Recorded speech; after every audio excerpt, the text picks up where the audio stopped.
안녕하세요, 코팅나라입니다. 오늘 시공할 차량은 K5 신형 차량이고요. 출고된 지는 3일 정도 된 차량입니다. 멀리 대전에서 방문해 주셨습니다. 일단 시공하기 전에 누유나 누수 검수를 해 보겠습니다.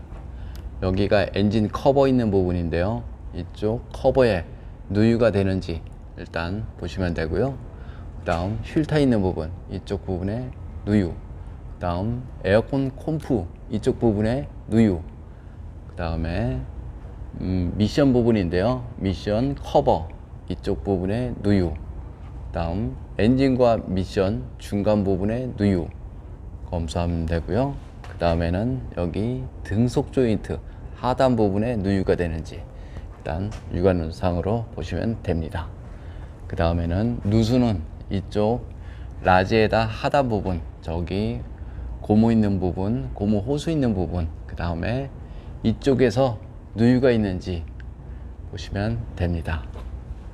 여기도 전혀 문제가 없고요. 이렇게 보셔갖고 이쪽에 그 냉각수가 새는지 보면 되는데요, 이 차는 깨끗한 상태로 출고가 되었습니다. 그 다음에 도장 검수를 해 보겠습니다.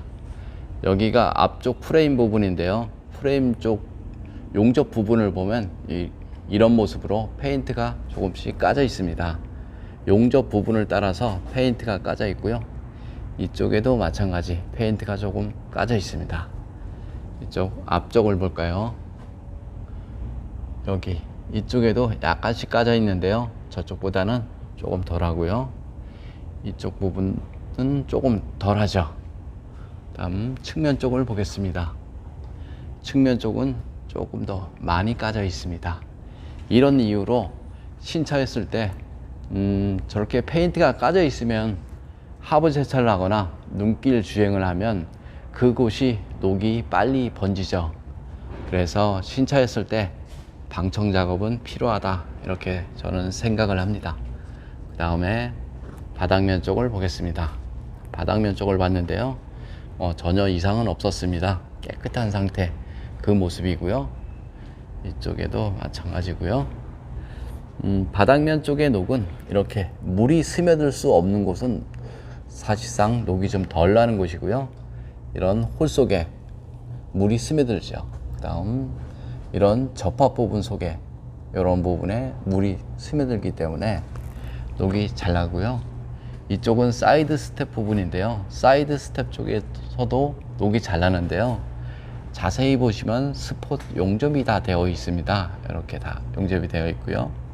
눈길이나 빗길 주행을 하게 되면 이 속 안쪽에는 습기로 가득 차 있죠. 그래서 부품 속에, 차체 속에 습기로 가득 차 있기 때문에 이쪽이 녹이 잘 나는 곳입니다. 뒤쪽을 가보겠습니다. 뒤쪽에도 마찬가지 용접 부분을 따라서 페인트가 조금씩 까져 있습니다. 이 차만 이런 것이 아니고요, 현대, 기아 다른 차들도 마찬가지입니다. 똑같이 페인트가 까진 상태로 출고가 된다, 이렇게 보시면 됩니다. 어떤 분은 요즘 차 언더코팅이 잘 되어 있다 라고 말하시는데요, 요즘 차 언더코팅 비중을 보면 이런 겉면에는 15% 되어 있고요, 문짝 속이나 바닥면 속에는 0% 되어 있습니다.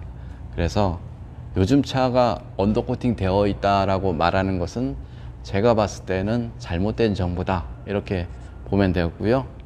요즘 차 대부분은 서스펜션 쪽을 보면 페인트가 까진 상태로 출고가 된다, 이 말이 맞다라고 저는 생각을 합니다. 제가 언더코팅을 하면서요, 까지지 않은 차를 제 기억에는 본 적이 없다, 이렇게 저는 생각을 합니다. 실제로도 그렇고요, 다 까져 있습니다. 믿든 안 믿든 상관없고요, 모두 다 까져 있습니다. 그리고 그 시공 후 모습도 한번 보겠습니다. K5 투명 언더코팅 시공 후 모습 보겠습니다. 이것이 엔진 부분인데요, 엔진, 미션 모두 다 시공이 된 모습이고요. 여기는 조수석 앞쪽인데요, 등속이나 너클, 쇼버, 볼트 하나까지 모두 시공을 했습니다. 처음에 들어왔을 때 이쪽 부분이 페인트가 조금씩 까져 있었는데요. 모두 다 방청 도장을 한 후에 투명으로 다시 한번 시공을 하였습니다. 이쪽에도 마찬가지 페인트가 다 까져 있었죠. 페인트가 까져 있으면 눈길이나 빗길 주행을 하게 되면 녹이 금방 번지죠. 그래서 신차였을 때 반드시 방청이 필요하다, 이렇게 보시면 됩니다. 여기 홀 속에는 투명 코팅제를 이용해서 안쪽에 시공을 한 다음 이너 왁스로 다시 한번 시공을 하였습니다. 눈길 주행을 하게 되면 바퀴 회전력에 의해서 이곳 전부가 염화칼슘으로 범벅이 되죠. 그래서 염화칼슘 방지를 하려면 염화칼슘이 묻는 모든 곳을 시공을 해야 염화칼슘 방지를 할 수가 있습니다. 이런 홀 속에는 이너 왁스를 이용해서 코팅을 하면 되고요. 부품 속도 마찬가지죠.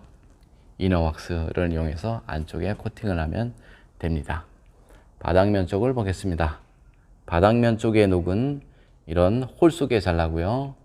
여기 접합 부분, 이런 부분에 잘 나죠. 그래서 다 시공이 다 된 모습이고요. 뒤쪽을 가보겠습니다. 뒤쪽에도 마찬가지. 뒤쪽에도 보면 볼트라든가 너클, 이런 부분이 상당히 많습니다. 그쪽 부분에 녹이 잘 나죠. 뒤쪽에서 녹이 잘 나는 곳은 이런 볼트랑 너트, 그 다음 여기 부싱 부분, 이런 부분이 녹이 잘 나죠. 그 다음에 여기도 마찬가지 페인트가 전부 다 까져 있었는데요. 방청 도장을 한 후에 투명 코팅제를 이용해서 시공을 하였습니다. 여기도 보시면 뒷바퀴 휠하우스 부분인데요. 여기도 보시면 전기장치 부분이 보이죠. 신차였을 때는 방수가 잘 되기 때문에 전혀 문제가 없습니다. 하지만 시간이 지나면 방수 능력은 떨어지고요. 그런 상태에서 고압 하부 세차를 하게 되면 저쪽 안쪽으로 물이 유입이 되죠. 그래서 전기장치나 센서, 이런 것들이 망가집니다. 자동차는 빗길 주행 정도의 방수 능력밖에 없기 때문에 그곳에 고압 세차를 하면 정기적인 문제가 발생이 될 수가 있습니다. 자동차의 녹은 부품과 차체가 만나는 이런 부분, 물이 머물 수 있는 곳, 그 다음 볼트나 너트, 이런 부분이 녹이 잘 나죠. 그래서 자동차 녹 방지를 하려면 이렇게 맨질맨질한 곳에 아무리 두껍게 코팅을 한다고 치더라도 자동차 녹 방지하고는 전혀 상관이 없습니다. 이유는 간단하죠. 녹이 덜 나는 곳에 아무리 꼼꼼하게 코팅을 한다라고 치면 마음적 유야는 되겠지만 녹 방지하고는 상관이 없죠. 그럼 녹이 어디 나는지 알아보려면 네이버에 현대차면 현대차 부식, 기아차면 기아차 부식 검색을 해보세요. 그거 보시면 어느 곳에 녹이 나고 어느 곳에 녹 방지가 필요한지 금방 알 수가 있습니다. 그럼 투명 언더 코팅 장점에 대해서 알아보겠습니다. 투명 언더 코팅은 염화칼슘이 묻는 모든 곳을 시공할 수가 있습니다. 전기장치에는 저런 기능을 하고요. 철에는 방청 기능을 하죠. 그래서 요즘 차량에는 가장 적합한 코팅제다, 이렇게 보셔도 됩니다. 그럼 코팅나라 장점에 대해서 알아보겠습니다. 코팅나라는 녹이 잘 나는 지역에서 수십 년간 자동차 수리를 하였습니다. 그래서 어디에 녹이 나고 왜 녹이 나는지에 대해서는 누구보다 잘 알고 있습니다. 좀 더 자세한 내용은 네이버에 코팅나라 검색을 하면 제 블로그가 있는데요. 그거 보면 시공 방법과 시공 가격, 이런 것들이 잘 나와 있습니다. 이상 코팅나라에서 알려드렸습니다. 감사합니다. K5 하이브리드 차량 엔진룸 코팅 시공 모습 보겠습니다. 이것이 운전석 부분인데요. 이런 커넥터 부분 굉장히 많습니다. 센서도 많고요. 이런 곳에 모두 다 시공을 하였습니다. 여기는 휴즈박스 안쪽, 이런 곳에서 정기적인 트러블이 많이 발생이 되죠. 여기는 ECU 부분 이렇게 다 시공이 됐고요. 여기는 센서, 전기장치 모두 다 시공을 하였습니다. 엔진룸 코팅의 가장 장점은 엔진룸 안에 먼지나 습기로 인한 정기적인 트러블 이런 것들을 방지를 해줄 수가 있고요. 그 다음에는 이런 전선 부분에 코팅을 하면 전선 갈라짐 방지 이런 게 가능하고요. 여기 호수 부분에 코팅을 하면 호수 갈라짐 방지 이런 것도 되고요. 플라스틱 쪽에 코팅을 하게 되면 탈색을 방지를 해서 항상 깔끔한 엔진룸 안을 볼 수가 있습니다. 요즘 차량은 엔진을 여는 순간 전부 다 그 전자제품이다 이렇게 보셔도 되는데요. 전자제품이 망가지는 가장 큰 이유는 습기하고 먼지다 이렇게 보셔도 됩니다. 그래서 신차였을 때 이렇게 깔끔하게 시공을 해 놓으면 그런 것들을 방지를 해줄 수가 있습니다. 감사합니다.